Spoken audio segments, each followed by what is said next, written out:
सुबह उठ कर देखा तो भाई मौसम भी बड़ा तगड़ा हो रहा था। मौसम कति भाई सुहाना हो रहा था। तो तड़के के राम राम जी सारण तो गाइस सुबह की शुरुआत होती है भाई सुहाने मौसम के साथ। फिर भाई अपना नीचे जाके देखा माते के कर रही है और बाकी ऑर्डर के देगी। नीचे जाके देखा तो भाई माता ला रही झाड़ू काटन कुछ होता है भाई पोज देना परमानेंटली भाई। फिर भाई आप अभी नहा के रेडी रूडी हो लिए थे। आने के बाद भाई पूजा कर दी थी। फिर भाई अपनी भतीजी थी अपना दोनों बुआ भतीजे का पैर चल रहा था भाई। फिर कुछ देर बाद भाई हेडमास्टर का आगमन हो जाता है। फिर ये तो भाई मेरी माते को ढूंढ रही थी। मैंने माते को पूरे घर में देख लिया। मगर माते तुम ये क्या कर रही हो 55 की उम्र में बचपन वाले काम कर रही हो। फिर भाई माते मेरे पीछे लागल है। फिर भाई एक चीज खाए भी घने दिन हो लिए थे। पापा ने काटे टमाटर प्याज और फिर भाई मैं दुकान से मैगी ले आती हूँ। भाई घर तक आने के लिए बंदरों का सामना करना पड़ा मगर महाराज जाने दो अभी तो। फिर भाई थोड़ी देर बाद भी अपनी मैगी बन के भी तैयार थी। मैगी बन बुन के भाई आपा ने भटका भी दी थी मैगी। जिसे मैगी खानी है वो आ सकता है। फिर भाई मैं सोचने लगी क्या करा जाए अब।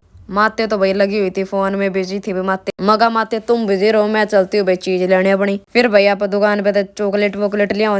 फिर उसके बाद भाई करते हैं शाम के खाने की तैयारी आपा। फिर उसके कुछ समय पश्चात भाई शाम की पूजा का टाइम हो जाता है। फिर आपा भाई शाम की पूजा भी करते हैं गल गल गाइजू के बाद माते लाग जाए शाम की रोटी बनाने के लिए भाई। फिर फाइनली सारा काम रेडी था। अब काम था हमारा खाने का भाई। फिर खाना बनने के बाद भी आपा ने शाम का खाना भटका दियो तो गाइज इसी के साथ करते हैं आज का व्लॉग अपना एंड भाई। मिलेंगे नेक्स्ट व्लॉग में गाइज। ओके।